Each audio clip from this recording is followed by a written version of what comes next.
নমস্কাৰ মৰমৰীসকল, তোমালোকৰ মৰমৰ চেনেল ভাৰতীয় ইৰিগেশ্যন এণ্ড ফৰ্চনে সকলোকে প্ৰথমতে স্বাগতম জনাইছোঁ। আজি তোমালোকৰ ভিডিঅ'টোৰ বাবে এটা ইম্পৰ্টেণ্ট ভিডিঅ' হয়। এই ভিডিঅ'টো যেহেতু আমাৰ 16 তাৰিখৰ পৰা ইংলিছৰ পৰীক্ষা আছে আৰু ইংলিছৰ পৰীক্ষাত যদি আমি মিনিমাম 70+ বা 80 লাগে বা 90 লাগে তেনেহ'লে আমি কি কৰিব লাগিব সেইটোৰ কাৰণে আজি ডিটেইল ভিডিঅ' লৈ আহিছোঁ। আৰু ভিডিঅ'টো কি কৰিব লাগিব বুলি নহয় আৰু কেনেকৈ ধৰণৰ পঢ়িব লাগিব আৰু গোটেইখিনি কথা আলোচনা কৰিম।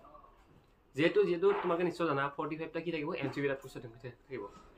MCQ টাইপ কুৱেশ্যনবোৰ তোমালোকে পাৰিবাই নিশ্চয় 100%। মই তোমালোকে জানো প্ৰায় কালি মই এটা টেষ্ট পাৰিছিলোঁ আমাৰ গ্ৰুপত, তাতে প্ৰায় 45ৰ ভিতৰত 45 পাইছে, 40 পাইছে, 42 পাইছে, 43 পাইছে। মানে তোমালোকৰ যোনটো MCQ এক্সাম, তোমালোকৰ যোনটো MCQ পৰীক্ষা হ'ব সেই MCQ পৰীক্ষাত কিন্তু তোমালোকে বহুতেই কিন্তু 40ৰ ওপৰতে থাকিব। মানে 40, 41, 42, 45 থাকিবই চবৰে। এতিয়া কথা আহিল, ধৰি লোৱা তোমালোকে 40 পালা MCQ, বাকীখিনি তোমালোকৰ আছে। বাকী তোমালোকৰ মই কৈ দিছোঁ কি দৰকাৰী হ'ব। বাকী তোমালোকৰ যোনটো এ লেটাৰ টু গড পাৰ্টটো, এই লেটাৰ টু গড পাৰ্টটোৰ পৰা 2 মাৰ্কছৰ কুৱেশ্যন দুটা থাকিব, মানে 2 নম্বৰীয়া কুৱেশ্যন দুটা থাকিব। ঠিক আছে, যদি তোমাৰ 2 নম্বৰীয়া কুৱেশ্যন দুটা লাগে তেনেহ'লে কেনেকুৱা ধৰণৰ কুৱেশ্যন চাব লাগিব সেইখিনি আমি ক'ম। ঠিক আছে, তাৰপিছত আহিল তোমালোকৰ টি ফ্ৰম আছাম যোনটো পাৰ্ট আছে সেই পাৰ্টটোৰ পৰা কিন্তু 2 মাৰ্কছৰ কুৱেশ্যন এটা থাকিব। 2 মাৰ্কছৰ কুৱেশ্যন কেইটা থাকিব? এটা থাকিব। এটা নেক্সট আহিলে তোমালোকৰ ক্ৰুপ পাৰ্টটোৰ পৰা 2 মাৰ্কছৰ কুৱেশ্যন কি থাকিব? এটা থাকিব। এতিয়া কোনটো আহিব সেইটো মই কৈ দিম। ঠিক আছে, তাৰপিছত তোমাৰ মেডাম ৰাইট দ্য বাৰ্ডছ, ঠিক আছে, এই পাৰ্টটোৰ পৰা কিন্তু 2 মাৰ্কছৰ কুৱেশ্যন কি থাকিব? এটা থাকিব। ঠিক আছে, তাৰপিছত তোমালোকৰ a tiger in the zoo, সেই পাৰ্টটোৰ পৰা 2 মাৰ্কছৰ কুৱেশ্যন এটা থাকিব। ঠিক আছে, নেক্সট তোমালোকৰ ডিটেইল অফ কাষ্টাৰ পাৰ্টটোৰ পৰাও তোমালোকৰ কি থাকিব? ডিটেইল অফ কাষ্টাৰ ডায়াগ্ৰাম পাৰ্টটোৰ পৰা তোমালোকৰ 2 মাৰ্কছ কুৱেশ্যন থাকিব। ঠিক আছে, তাৰপিছত নেলছন মেণ্ডেলা পাৰ্টটোৰ পৰা তোমালোকৰ 2 মাৰ্কছ কুৱেশ্যন এটা থাকিব। ঠিক আছে, আৰু গোটেইখিনি হোৱাৰ পিছত যিখিনি আমাৰ কিতাপৰ টেক্সটবুক হোৱাৰ পিছত কিন্তু আমাৰ এখন কিতাপ আছে ফুটপ্ৰিণ্টৰ। এতিয়া তোমালোকে ভাবিছে যে ফুটপ্ৰিণ্ট কিতাপখনৰ পৰা আমাৰ কি থাকিব? 4 মাৰ্কছৰ কুৱেশ্যন কেইটা থাকিব? দুটা থাকিব। ঠিক আছে, মানে 4 মাৰ্কছৰ কুৱেশ্যন দুটা থাকিব। এতিয়া 4 মাৰ্কছৰ কুৱেশ্যন মানে দুটা থাকিব, মানে তোমালোকৰ 8 মাৰ্কছ থাকিব 4 মাৰ্কছৰটো। এতিয়া মই কৈছোঁ যে দুখন তোমাৰ ছেকেণ্ড কিতাপখন আছে, তেতিয়া সেইখন কিতাপত তোমালোকে মিডনাইট ভিজিটৰ যোনটো টেক্সটবুকৰ যোনটো হেৰি আছে, লেচন আছে, মিডনাইট ভিজিটৰ আৰু এ কুৱেশ্যন অফ ট্ৰাষ্ট, এই দুটা পাৰ্ট মিলি কিমান থাকিব? তেখেতলোকে কৈছে এই দুটা পাৰ্ট মিলি 4 মাৰ্কছ থাকিব। ঠিক আছে, আৰু এই দুটা পাঠৰ পৰাই কি থাকিব? কুৱেশ্যন থাকিব। সেইকাৰণে এই দুটা পাঠৰ কি লাগিব দৰকাৰী? বহুত ধৰণৰ কুৱেশ্যন আছে। এই দুটা পাঠ যদি তোমাক মুখস্থ কৰা বা কুৱেশ্যন এনচাৰ যদি মুখস্থ কৰা বহুত টাইম লাগিব। সেইকাৰণে মই কি কৰিছোঁ, গোটেই এটা পাঠৰ কি কৰিছোঁ? চামাৰি লৈছোঁ। ঠিক আছে, বা তোমালোকৰ ফুটপ্ৰিণ্ট উইদাউট ফিট আৰু দ্য হেক ড্ৰাইভাৰ, এই দুটা পাঠ মিলি কি থাকিব? তাত 4 মাৰ্কছৰ কুৱেশ্যন আহিব। ঠিক আছে, তোমালোকৰ এইটো পাঠৰ পৰা আহিব, এইটো পাঠৰ পৰা আহিব, মানে তোমালোকৰ ফুটপ্ৰিণ্ট পাঠটোৰ পৰা আহিব, দ্য হেক ড্ৰাইভাৰ পাঠটোৰ পৰা আহিব। ঠিক আছে, কিমান থাকিব? 4 মাৰ্কছ থাকিব, অৰ থাকিব এই দুটাৰ মাজত। ঠিক আছে, এতিয়া কথা আহিল ইমানখিনি কুৱেশ্যন বহুতে মুখস্থ কৰি যায়। সেইটো কাৰণে আমি কি কৰিছোঁ যে যোনটো ছেকেণ্ড কিতাপ বা ফুটপ্ৰিণ্ট যোনখন বুক আছে তোমালোকৰ, সেই বুকৰ 4টা লেচনৰ মই কি কৰিম? চামাৰি এই ভিডিঅ' ডেছক্ৰিপশ্যন বক্সত দি দিছোঁ।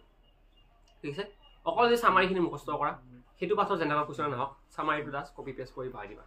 ঠিক আছে, চামাৰিটো বহুত ধুনীয়াকৈ দিয়া আছে, তোমালোকে ইচ্ছা কৰিলে অসমীয়াত ট্ৰেঞ্চলেশ্যন কৰি ল'ব পাৰা বস্তুখিনি, বা নিজৰ ভাষাত তোমালোকে নিজে লিখিব পাৰা। কিন্তু চামাৰি মনত ৰাখা, চামাৰি মনত ৰাখিলে তুমি যেনেকুৱা ধৰণৰ 4 মাৰ্কছৰ কুৱেশ্যন নহওক তুমি তাতে ডাইৰেক্ট বহাই দিলে ডাইৰেক্ট তোমাক 4 মাৰ্কছ দিবই, কাৰণ কিয়? চামাৰিটোত গোটেইখিনি কথা ইনক্লুড হৈ থাকে। ঠিক আছে, এতিয়া প্ৰশ্ন আহিল আমাৰ গ্ৰামাৰ ছেকশ্যনত। গ্ৰামাৰখিনি তোমালোকে পাৰিবা, গ্ৰামাৰখিনি যিহেতু MCQ এটা থাকিব। ট্ৰেঞ্চলেশ্যন বহুতে কৈ আছে, ট্ৰেঞ্চলেশ্যন কেনেকুৱা ধৰণৰ আহিব? ট্ৰেঞ্চলেশ্যন যিহেতু আমাৰ 3 নম্বৰ থাকিব, তোমালোকৰ ইংলিছৰ পৰা অসমীয়ালৈ কনভাৰ্ট কৰিব দিব পাৰে, বা হিন্দীৰ পৰা এবাৰে কি হ'লেও দিব পাৰে? অসমীয়ালৈ দিব পাৰে, নহ'লে হিন্দীৰ পৰা এবাৰে ইংলিছলৈ দিব পাৰে ট্ৰেঞ্চলেশ্যন কৰিবৰ কাৰণে। ঠিক আছে, কোনো ধৰণৰ এবাৰে হেৰি নাই।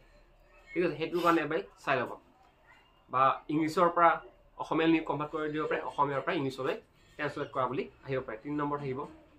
আৰু লেটাৰ আৰু ৰিপৰ্টত কিমান নম্বৰ থাকিব? 3 নম্বৰ থাকিব। ঠিক আছে, লেটাৰ যদি কোনোবাই চাই গৈছা বা ৰিপৰ্ট যদি চাই গৈছা, তোমাৰ থাকিব মানে লেটাৰ নহ'লে ৰিপৰ্ট লিখিব লাগে। যিকোনো দুখনৰ এখন লিখিব লাগে। এখনত কিমান নম্বৰ থাকিব? 3 নম্বৰ থাকিব। যদি কোনোবাই লেটাৰ ভাল পোৱা বা লেটাৰ যদি কমন পৰিছে তেনেহ'লে লেটাৰ লিখা। যদি কোনোবাই যদি ৰিপৰ্ট যদি কমন পৰিছে ৰিপৰ্টটো লিখা। ঠিক আছে, যোনটো ভাল পোৱা সেনেকৈ লিখা। আৰু লেটাৰ ৰিপৰ্টৰ কাৰণে অল্টিমেটলি মই ভিডিঅ' দি দিছোঁ, আমাৰ সেইবোৰ ভিডিঅ' চোৱা যদি প্লেলিষ্টত ভিডিঅ' পাবা সেইবোৰ চাই পাবা। ঠিক আছে, নেক্সট তোমাৰ আহিলে এছে আৰু ষ্টৰি। এছে আৰু ষ্টৰিৰ পৰা তোমালোকৰ এছে নহ'লে ষ্টৰি লিখিব লাগিব। এছে যদি লিখিব নোৱাৰে তেনেহ'লে ষ্টৰি লিখা, ষ্টৰি লিখিব নোৱাৰিলে এছে লিখিব লাগিব। কিমান মাৰ্কছ থাকিব? 5 মাৰ্কছ থাকিব। আৰু এছে কাৰণে তোমালোকে প্ৰিভিয়াছ ইয়াৰৰ কুৱেশ্যন পেপাৰবোৰ চোৱা, তাৰ পৰা তোমালোকৰ এছেটো কমন কৰি যাব। ঠিক আছে, এতিয়া আহিল 10 নম্বৰ এটা আছে আমাৰ। এই 10 নম্বৰটো আমি ডাইৰেক্ট ঘূটা ঘূৰি ল'ব পাৰোঁ। কি চিষ্টেমত ল'ব পাৰোঁ সেইটো কৈ দিছোঁ। ৰিডিং কম্প্ৰিহেনশ্যন বুলি এটা কি থাকিব পেৰেগ্ৰাফ থাকিব। ঠিক আছে, ৰিডিং কম্প্ৰিহেনশ্যন সেইটোত মানে কি থাকিব? দুটা পেৰেগ্ৰাফ থাকিব। তোমালোকে এটা পেৰেগ্ৰাফৰ ধৰি লওক তাতে কুৱেশ্যন এটা পেৰেগ্ৰাফ থাকিলে সেই পেৰেগ্ৰাফৰ তলত কি থাকিব? কুৱেশ্যনবোৰ থাকিব, কুৱেশ্যনৰ এনচাৰবোৰ কৰিব লাগে, তাতে 6 মাৰ্কছ থাকিব। আৰু এটা পেৰেগ্ৰাফ দিব, দুটা থাকিব যিহেতু দুটা ৰিডিং কম্প্ৰিহেনশ্যন আহিব। এটা তোমাৰ টেক্সট বুকৰ পৰা আহিব, এটা তোমাৰ আউট অফ বাহিৰৰ কিবা দুনিয়াৰ পৰা বস্তু এটা পেৰেগ্ৰাফ বনাই দিব, তাৰ পৰা কুৱেশ্যন এনচাৰ কৰিব লাগে। তাতে থাকিব তোমালোকৰ 6 থাকিব আৰু এটা 4 থাকিব। ঠিক আছে, এনেকৈ মিলি তোমাৰ 10 নম্বৰ। আৰু সেইটো তোমালোকে ইতিমধ্যে ঘৰে জানা কেনেকৈ লিখিব লাগে। জাষ্ট 9 to 5 লিখি দিলে, যদি অংকটো বা কুৱেশ্যনটো বুজি নাপালেও তোমালোকে কুৱেশ্যনটোত কি লিখা আছে সেইখিনি বস্তু বুজি লয় বা সেইখিনি বস্তু পেষ্ট কৰি লয়, লিখি দিবা। ঠিক আছে, এনেকৈ যদি তোমালোকে লিখা তোমাৰ 100% 80 পৰা 70 নহ'লে 80 মাৰ্কছ তোমালোকৰ থাকিব। ঠিক আছে, এইখিনি আছিল ভিডিঅ'টো। আৰু ভিডিঅ' চাই ভাল লাগিছে লাইক কমেণ্ট কৰিবা। আৰু এইখিনিৰ মতে আমি ইংলিছৰ A to Z গোটেইখিনি যি দিব লাগে গ্ৰামাৰ ছেকশ্যনৰ পৰা আদি কৰি গোটেইখিনি দিছোঁ। তুমি যদি সেই ভিডিঅ'বোৰ চোৱা নাই তেনেহ'লে চাই লোৱা, তাতে PDF সহকাৰে চব বস্তু দি আছে A to Z। ঠিক আছে, আৰু মই তোমালোকৰ গ্ৰুপত, আমাৰ যোনটো এটা গ্ৰুপ আছে discussion group, MCQ testing group, সেই গ্ৰুপত জইন হোৱা। আৰু সেই গ্ৰুপত মই ভাবিছোঁ তোমালোকৰ তাতে ইতিমধ্যে মই দিছোঁৱে যে তোমালোকৰ চন্দ্ৰায়ন 3 ৰচনাখন দিছোঁ, চন্দ্ৰায়ন 3 ৰিপৰ্টো দিছোঁ। যদি সেইবোৰখন লাগে আজিও মই দি দিয়াৰ চেষ্টা কৰিম, তোমালোকক সেইবোৰ তাৰ পৰা ডাউনলোড কৰি পাৰিবা। তেনেহ'লে ভিডিঅ'টো চাই ভাল লাগিছে যদি লাইক কমেণ্ট কৰিবা। নেক্সট ভিডিঅ'ত লগ পাম। ধন্যবাদ।